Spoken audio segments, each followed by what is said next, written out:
here have ever had a live blood analysis, cellular metabolism, hematology, dry oxidative stress test? Let me see a show of hands. In our booth downstairs, we are looking at people's blood under a high-powered microscope, and I think you'll find it incredibly revealing, because in my experience, shall I say, doctors lie, according to Joel Wallach, people lie, but blood doesn't lie. Blood tells you a lot, tells you a story that needs to be told. On November 2nd, Saturday, I'll be sharing the platform with Nurka, author of Supreme Influence.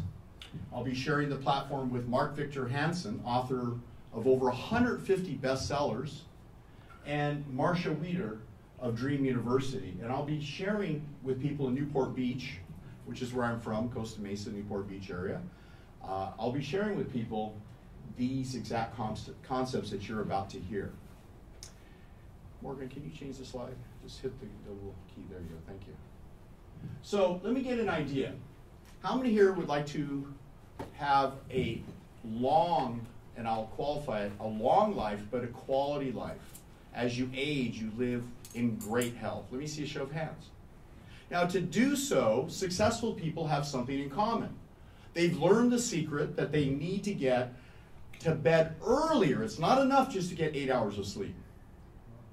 Isn't that interesting? What time do you go to bed at night? How many here get to bed between 8 p.m.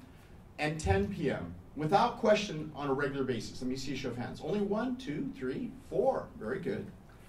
Our carnivorous meat eater, raw foodist, he gets to bed early.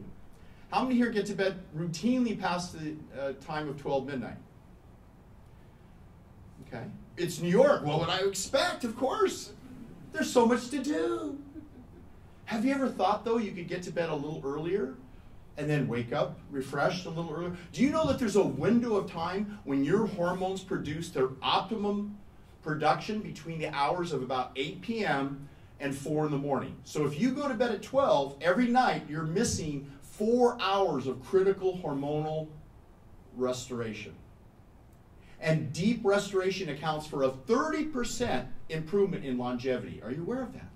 Sleep is that important.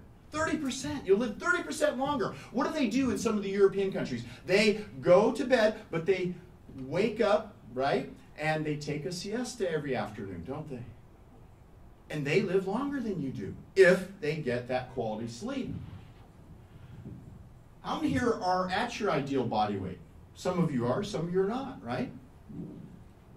A firmer body. As you age, even when you're at your ideal weight, if you don't understand hormonal replacement, your body will be flabby, sagging, and dropping.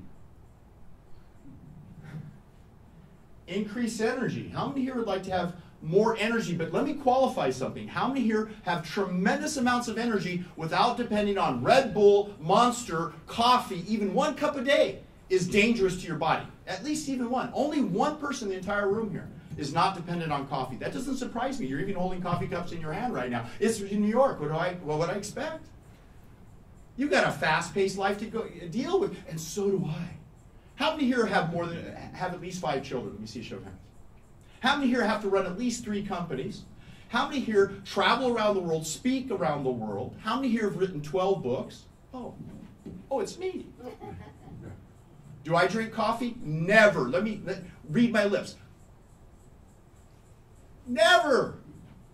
Coffee is artificial energy, and it whips your adrenals. It whips your body like a tired horse near the end of the race. And you know, it's somewhat illegal to be whipping horses when they're tired at the end. And every day you're tired, whipping your body. But you say, oh, wait a minute. Dr. Delgado, wait a minute. I like the taste of coffee. Oh, really? Without the cream and sugar, you really like that bitter, black, burnt taste? Oh, yes, I do. No, you are associated with the taste that goes along with the reaction, the drug reaction that gets you stimulated. Aren't you? Of course you are. And you say, but I only drank 1 cup a day. Really? A doctor would prescribe a 150 milligram dose, which is a drug dosage, from 1 cup of coffee. It's a massive dose. Do you know why Michael Jackson died so young? Can anyone here in this room tell me why? What was his biggest habit, his downfall? Does anyone know? Painkillers. What kind of pills? Painkillers. Painkillers, but what else? His number one drug of choice is America's number one drug of choice besides Sugar. Besides cocaine, it was caffeine. You know he drank massive amounts of Coca-Cola or Pepsi or whichever the guy he was representing, right? Massive amounts. Why? Because every night he had to do an audition, a presentation, a rehearsal. And what did he do? He whipped his body. Whap, whap, whap. Wake up, keep going, wake up, wake up. And what happened? The night he died, what did the doctor give him that killed him? Sedatives. They gave him every 2 hours an injection of sedatives, so much so that by the last dosage at 5 in the morning, he kept begging the doctor, I can't get to sleep. I've drank too much coffee. Caffeine from the Pepsis. Give me something. And the doctor gave him a final fatal dose that killed him. His heart was perfectly healthy. Did you know he was near vegetarian? How many here do that? He hardly ever ate any kind of animal product. His arteries, when they autopsied, because they wanted to find out why he died, were completely clean. But the fatality occurred because he had to override this severe caffeine addiction because he wasn't satisfied with who he was. Could he have performed at the level he did without coffee? Could you, a more important question, could you perform at that high level without that cup of coffee? Raise your hand if you think you could. No. Then why do you drink it still? Why? Because you're addicted to a drug to keep you through the day. And anyone here could tell me, except for the coffee cartel marketers, could tell me that coffee's really good for you? I mean, really good for you. Stomach acid so severe that it causes ulcers. It's been known to cause irregular heartbeats. It causes DNA damage. It causes, in other words, DNA damage, cancer. It's extremely harmful, and it changes your behavior. Do you know my first experience with coffee? I had never drank it as a child. I was never raised with coffee. Some of you, let me see a show of hands. Some of you were raised with your parents drinking coffee at the table, and you learned that habit. Let me see a show of hands. Some of you. Yeah. It's okay. It's what our culture represents, and it's okay. It's our drug of choice, and it's legal, and it's okay. And oh, it comes from coffee beans. It must be healthy. Really? Next slide. My first experience with coffee was my friend gave me a cup of coffee while I was driving. And I literally, when I took it, it was like this massive stimulant to my brain. And I'm like, and it made me get really angry. Really weird. It was like, wow. Later I found out on a level of 0 to 4, I'm a 4 in allergic response to coffee. Don't ever even let me smell coffee. It's dangerous to get it around me. You think I'm aggressive now, you don't want me to even have the sniff of coffee. You know, we go through life. How many here, your father and or your mother is still alive? Let me see a show of hands. How many, one of them is deceased now? Or both? Okay. You know, my father's very dear to me, just like my mother is. And although they don't live together, my father had remarried, and he has a 27-year-old son who's my brother. And I'm from a family of 5, and I have 5 children. So maybe that happens, duplicates itself. And I'm single, so be careful. I'm going to have a 6. I got to beat my dad's record. My dad used to say at the dinner table, he'd say this. He'd say, "You're a man if you eat everything on your plate."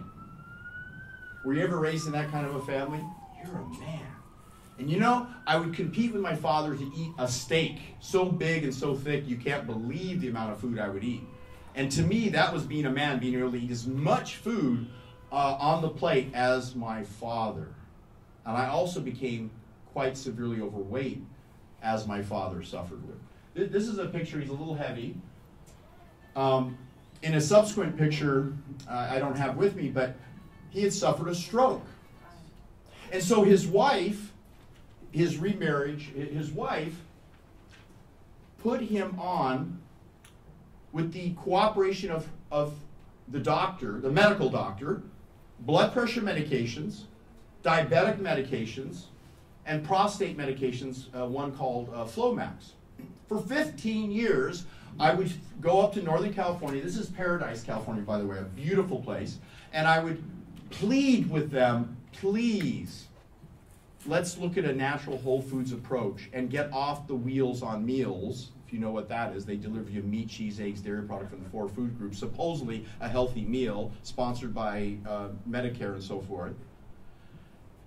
And I finally took him to a good friend named Dr. John McDougall. How many here know Dr. John McDougall, the author of McDougall's Medicine, A Second Opinion, and several other books? None of you. It's interesting. He's well known as being a medical doctor who he first practiced in Hawaii.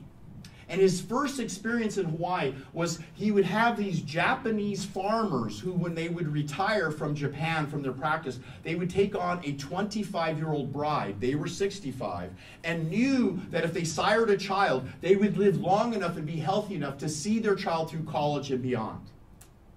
They were so healthy, their arteries were clean, they had no signs of high blood pressure, no diabetes, and they were on a plant-based diet, a transport from Okinawa, Japan. Right?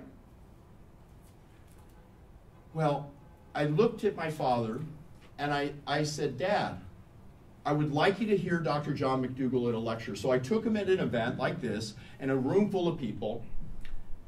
And at the end, I took him up to Dr. John McDougall and I said, John, I said, my dad's on blood pressure medication, diabetic medication, and prostate medication. What should he do? And he looked at my dad and then he looked at me and he said, your father needs to follow your advice. He needs to get on a whole foods diet, exercise, and get off the blood pressure medications, off the diabetic medications, off the prostate medications, because they're not doing him any good and they will cause him more damage and harm than they are worth. I could not give my father medical advice, but here's a medical doctor, Dr. John McDougall, saying exactly what I was saying. Well, it took 15 years, and then finally he had another incident. And his wife then, when I showed up again for about the 22nd time, was open to the possibility that we were going to change his diet, which we did. We got him eating smoothies, brown rice, beans and peas, fruits and vegetables, no added olive oil, no coconut oil, no oils entering his body except the fats from whole foods of nuts and seeds, soaked in water at least 8 hours. Avocados were okay. All whole natural fats, no processed fats or oils. Repeat after me. All olive oil and processed oils are harmful to your health, will cause heart disease, diabetes, and cancer. Where does olive oil come from? Olives. Please, I plead with you, New Yorkers, eat the olives. You know, we have the mafia here. What? That came from Italy, right? They all knew the olives were good in ancient times. It was a recent phenomenon that they learned how to extract out the oil. And the olive oil cartel and the wine cartel leads you to believe that the Mediterranean diet is healthy because of olive oil and wine, don't they? And yet, a study recently was published showing that it had nothing to do. The olive oil worsened their health. The alcohol, the wine every day worsened their liver function. In fact, do you know the highest death rate from cirrhosis of the liver in the world? What country owns that title? What country? France. They drank a glass of wine, not even to intoxication, but that glass of wine that the wine cartels got you believing is supposedly good for you. It causes cirrhosis of the liver, fatty liver, and it will kill you. It's a toxin. You put alcohol in your skin, you know, if there's dirt or, you know, before you wash and stuff, that's not even clean, by the way. But listen to me. You've all been duped. How many here have seen or heard on television, radio, or in print at least 1,000 commercials in your lifetime? At least. Raise your hand. Be honest. Come on. I'm in the downtown of the ultimate marketing place in the world. I go downtown New York here, and I look up the billboards, and it's the mecca of advertising. Impression after impression after impression. So you're finally so convinced there's only one solution to overcome that programming. It's reprogramming. If your computer's got wrong information, you better bring in a computer programmer to fix it. And that's what I do. I come in and I reprogram you. I reprogram you. I'll hold questions for the end. So when Dr. Iacano took people with high blood pressure and he had them eating 10 grams of salt a day, how many here have been led to believe salt is the culprit behind high blood pressure, right? That's a lot of salt, 10 grams of salt a day. And he only did one thing. He took them off their oils in their diet. He reduced their diet from 43% fat down to under 15% of calories and fat. And within 10 days, their average blood pressure dropped 10% in 10 days. Dramatic proof that oil is mechanically sticky. It increases the blood viscosity of your blood. Look at it under the microscope, which I look at tens of thousands of people over the last 10 years. And the point is, olives will not cause a massive influx of fat into your bloodstream because it has fiber. It'll slow to be absorbed. But that oil is going to rush into your bloodstream and pour a glass of oil on your hands and feel how sticky it is. And then sprinkle a little sugar or salt in the other hand and turn it upside down. The salt will fall, or sugar. But if you put sugar or salt in the other hand where the oil is, what does it do? It sticks. Can anyone tell me how many cells can fit on the head of an ink pen? If I were to hold up an ink pen and we were to take a microscope and count the number of red blood cells at the head of a pin, anyone here could tell me how many cells you could fit at the head of a pin? Anyone know hematology or microbiology or chemistry or blood, human biology or physiology?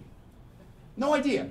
Would there be 5 cells at the head? Would there be 1,000 cells at the head? How many think there would be at least 100,000 red blood cells in the head of the pin? Try 8 million red blood cells in the head of a pin. And if there's 8 million, one little droplet of oil, you know what it does to the cells? It sticks them together. And when they get to the small capillaries, every red blood cell has to squeeze through one by one. And do you know how they get through? 9 microns, the average size of red blood cell, to the capillary smallest diameter, which is only 7 microns. How does 9 microns get through 7 microns? Anyone here explain to me how a red blood cell can squeeze through? How does it do it? It bends backwards like a pancake, and it squeezes through on purpose because that exchanges oxygen through the capillary beds. It has to squeeze to rub through. But what if 5 cells are stuck together in your capillary beds all of your lifetime? When they get to the capillary beds, when you're eating something greasy and fatty, the blood cells cannot get through to the capillary beds and you get sleepy. You're getting sleepy. And what do you reach for when you're sleepy, everyone? Coffee! You need the drug to cut through the grease, to wake you up every day of your life. So I taught my father this. And within 10 days, his blood pressure came down to normal. Within 10 days, his blood sugar stabilized. Within 10 days, he was off blood pressure medications, off the diabetic medications. Within 10 days. Now, 3 months later, to this day, he's still off the drugs. And his stage 2 Alzheimer's, where when I first was meeting with him and he would repeat my name and he didn't know who I was, and I'd ask him questions and he basically had no awareness of where he was. On the blood pressure medication, the diabetic medication, that screwed up his brain. Excuse my language in New York. And now he laughs at my jokes. He tells jokes. He's all there. And the highest level of intelligence is recognizing a joke. That's a joke on you, New York. Get it? So when we think about health, my dear father needed me, but I couldn't get through the programming of the TV commercials, the 4 food groups from years of us being raised to think meat, cheese, eggs, and meat, cheese, eggs, and dairy product is good for us. I couldn't cut through to his wife because she was sure the doctors were right. She even commented. She goes, Nick, the diabetic doctor, he's eating all the things the diabetic doctor said not to eat. He's eating potatoes. It's starch. He's eating rice. He's eating beans and fruit. That's all sugar. Wait a minute. It only becomes sugar after it breaks down slowly from 1,000 starch glucose molecules, and it goes down and it breaks down very slowly, entering your body at 2 calories per minute. which is exactly the amount of energy your body needs to sustain the brain. Do you know what organ in the whole body requires the most energy and calories? What organ? Can anyone answer me? No one's answered any of my questions yet. Yes, you win a surprise. Here, adrenal DMG. Whoop! Here, get that to that man. He won a sample of adrenal DMG. Sir, are you still having sex? Private question. Here, Amore, try that. There.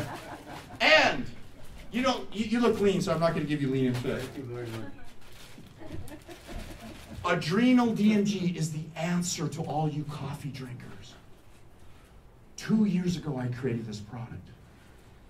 A little bit for selfish reasons. Do you sometimes enter into your line of work because maybe something drew you, because something you were personally needing?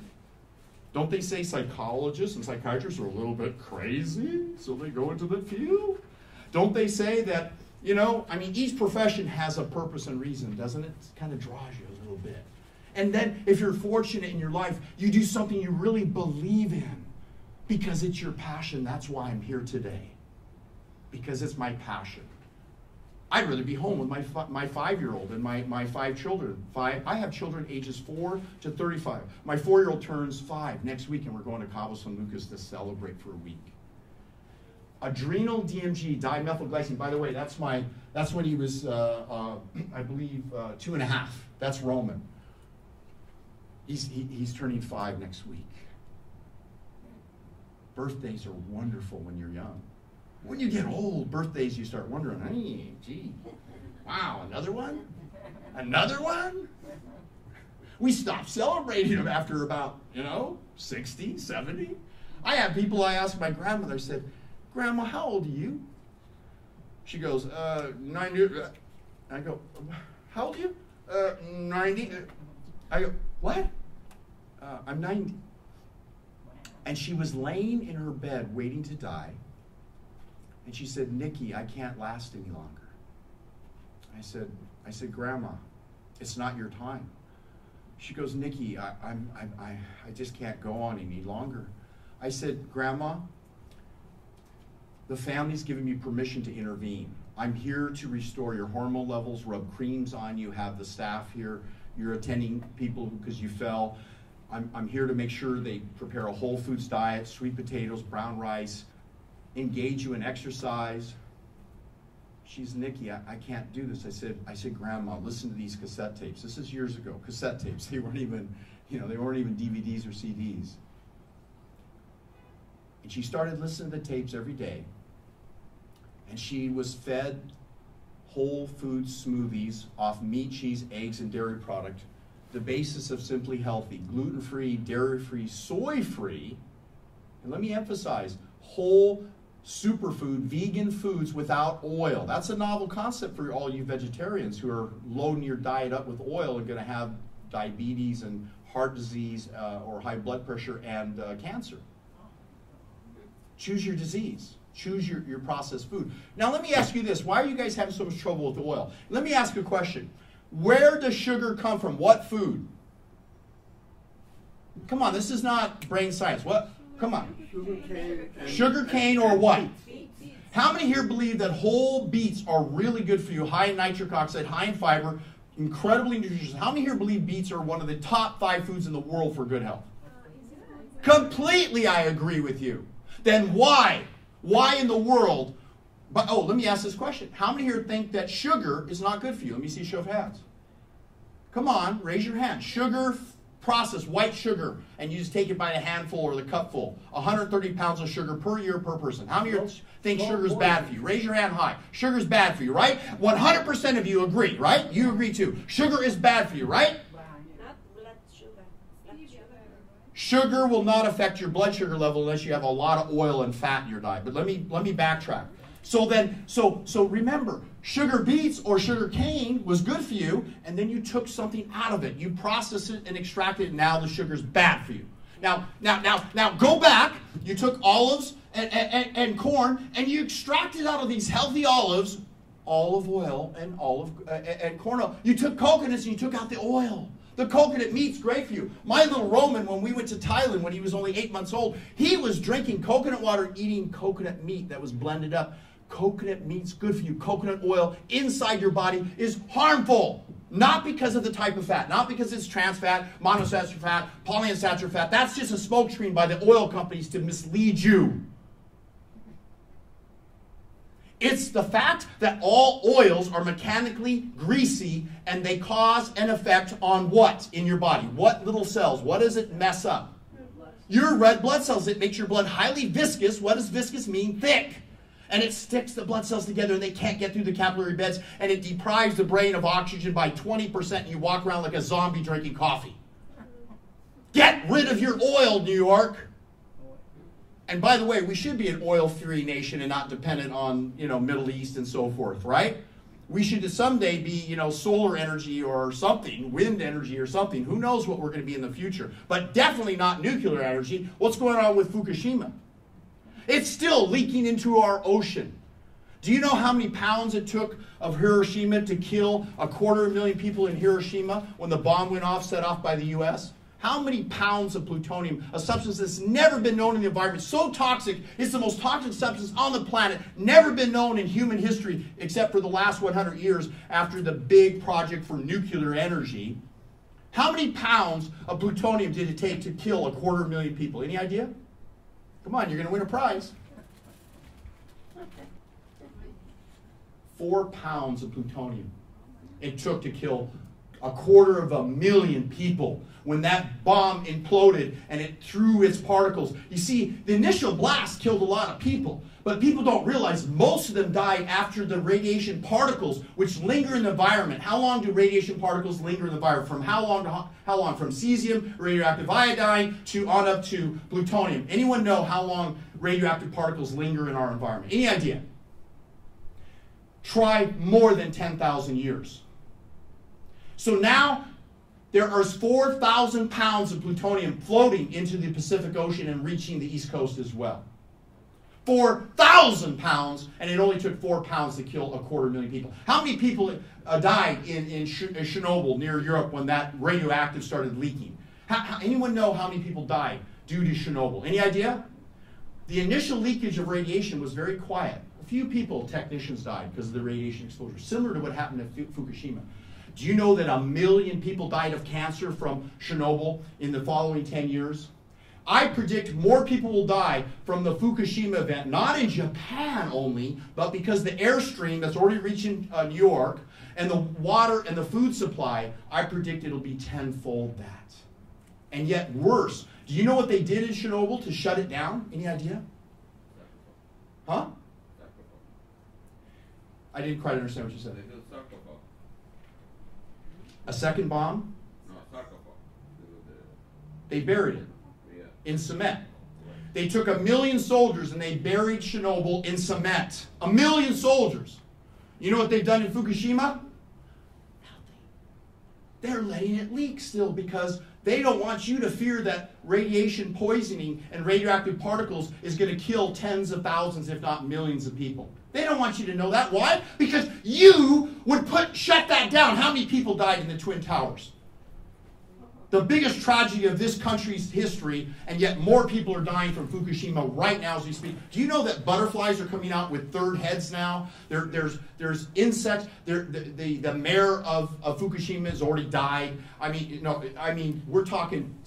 I believe. Let me qualify. I believe he's bald now, but I think he's on his deathbed. But long story short, the particles will take 10 years before you form cancer. And how can the particles get in your body? There's only one route. Your skin will usually prevent it. It'll prevent alpha radiation poisoning. The particles will get into your food supply and you'll swallow it. So you need to use radioactive detectors. What's the #1 source of radioactive particles of food supply? How many here eat fish? Let me see a show of hands. That's the #1 source of radioactive particles right now, followed by seaweed. Fish and seaweed. So little Roman was born, his brother, 27 years prior, was born with severe brain damage, and they diagnosed autism when it wasn't even really pretty well known or described. And I didn't know why my son, 27 years ago, was born with autism until Dr. Mara Eisenstein later told me that because of RH factor, I was positive, his mom was negative. The doctors gave an injection in the womb while he was still in the womb of an antidote that would supposedly correct the RH negative positive, but it was loaded with mercury. And the mercury went right to his brain tissue when he was born. He was born with severe brain damage. And some people might have a genetic tendency, and if you then expose them to toxic heavy metals like mercury, it will manifest, like in Jenny McCarthy's case. She spoke of her son battling autism, and she took on the top doctor in the world named Jerry Carchinell, who's my doctor of Roman. And they diagnosed Roman when he was born, and after he was 3 years old, they said he had severe form of autistic-like spectrum, and he was diagnosed with Asperger's disease. And that's what Bill Gates has, they say. And I thought, how could this be? So I read the literature and tons of files that I had collected to help save Lance. And Lance, you have no idea the amount of medical work and processes and therapies I looked into post after he had brain damage. And less than 2 months ago, the doctors pronounced that little Roman has no signs whatsoever of autism or Asperger's disease, none. And he's done it through the Simply Healthy approach. No gluten, no oil, no dairy product. All whole superfoods, no soy. And he's not only completely functional, he's high functioning, incredibly intelligent, loves, laughs, jokes. You know, they once said that if at least while you live, did you really live life? Or were you just another person that existed and passed on? I want to make a difference in people's lives, and I'm here to tell you that Simply Healthy can dramatically change your life. I'm here to tell you that at one time I had high blood pressure, and I had had a TIA, a small stroke. And when I had that stroke, it was terrifying to me. Change the slides. And this is a picture of what I looked like when I was 23 years old at USC, a biology student.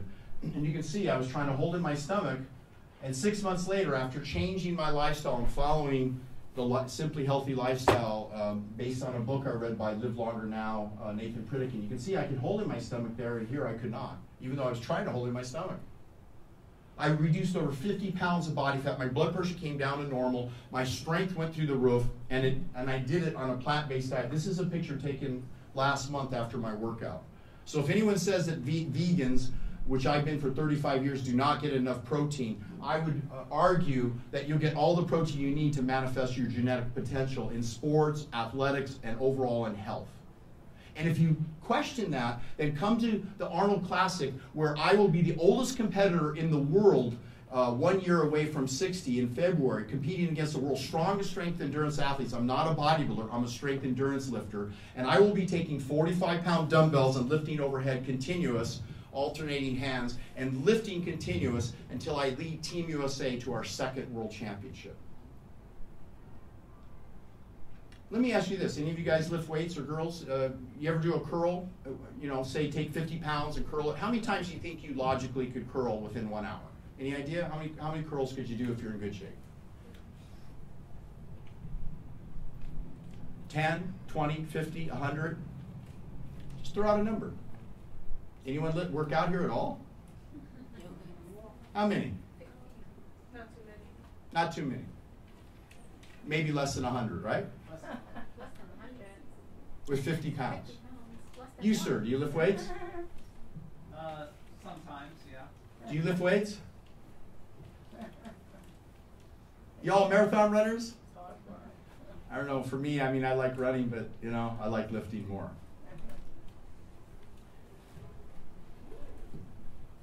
So why was I so overweight and had high blood pressure? What was going on? What did I need to do to change to get into top shape? Next slide.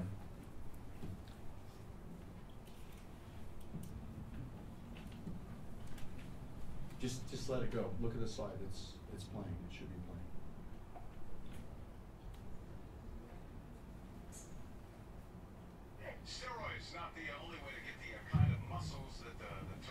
this over there?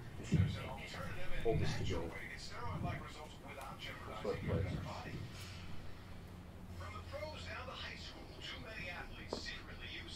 Put it there so you play the speaker, please. Steroid use is a massive problem. Health sciences expert Delgado says there are better ways to get steroids-like results naturally. You can perfect the body beyond what steroids do. His protocol includes supplements to reduce maximum performance. We've discovered a way to plant nitrogen to absorb tremendous amounts of energy. His exercise program emphasizes light weights and a mind-numbing number of repetitions. I shoot for about 1,000 lifts in a half hour. And he stresses high-altitude conditioning in this chamber. It cycles the body through hundreds of oxygen, pressure, and temperature changes experienced at various high altitudes over a 20-minute period. When you go up and down in altitude, brief intermediate exposures. Okay, that's fine. So what I pointed out was that plant nitrogens you can draw from foods or from supplements. By the way, how many here would like to experience an incredible level of energy? Anyone want to experience some high energy? Just, you have a choice of medium energy or high super energy. So when Tiana comes by, she'll give you power and speed if you want high energy. She'll give you lean and fit if you want like moderate to low energy, but sufficient to get through your day. So we're still in the middle of a session. Are you next? Perfect. Thank you. I didn't need you up front to do that. You could have done it from right there. Thank you, sir. It's New York, isn't it? I forgot. People are that way. Okay. So let's go to the next slide. How many here want to live past 110? Do you know how many people live past 110 currently are alive past the age of 110? Any idea? Only 70 people in the whole world are currently past the age of 110. Only 70. So what does that tell you? You're going to have to do something to increase your energy, and you can do it naturally. Next slide. Our hormones do not decline, and then one statement states that our hormones decline and then we age. How many here do not know your testosterone level? Let me see a show of hands. How many here do not know your DHEA or estrogen levels? Men included. Men need to know their estrogen levels. How many here do not know your thyroid level, free T3? Let me see a show of hands. So these are amazing people in history who, if you look at their bodies and faces, have certain hormonal deficiencies or hormonal excesses. And hormones control everything about every aspect of your life. Next slide. Michael Jackson, I mentioned earlier. Look at his face there. He was clearly a person who had extremely low cortisol level due to poor adrenal function, and he drank massive amounts of Pepsi and Coca-Cola and so forth to keep up with his pace. And had he only known about adrenal DMG, we could have mended and given him the energy to get through the day. But he died of a sedative the doctor gave him because he couldn't sleep due to all the caffeine he used every day. Reversing fatigue, we have ways to do it naturally, increasing your energy to phenomenal levels. Tiana, can you come up and change the slides, please, quickly? Next slide. So how many here have low thyroid levels? Shake hands with someone that you didn't come with. Shake hands with someone behind you or next to you. And who has the coldest hands? Just shake hands, please. Shake hands. Who has the coldest hands? Don't hold your own hands. Shake hands with someone. Don't be afraid. It's New York. It's okay. Take your gloves off and shake hands. It's okay to shake hands. Be friends, right? Who had the coldest hands in the audience? Who? Was someone colder than your hands? Cold hands is a sign you have low thyroid function. The outer third of your eyebrows, if it's thin, that's another severe sign of low thyroid. Inability to maintain your energy levels is another sign. Look at the before-after pictures of this guy with mixed edema, low thyroid, and within 6 months of taking thyroid preparation, it restored his mental function, his sex drive, helped him to maintain his weight, got rid of cold hands and feet, improved his skin, his hair, his nails. Next slide. So how many here take hormones of any kind? Horse urine is where most humans take their hormones from. Next slide, final slide. So at our program, we teach you how to maximize your hormone levels from whole yam extracts from plant-based. We teach you how to balance your hormone levels to optimum level. without taking horse urine. And what I mean by horse urine is they derive hormones from horse urine. So I'm going to be downstairs at the booth. Anyone know what booth we're at? I believe 213M?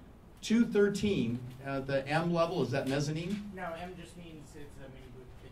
It's 213M.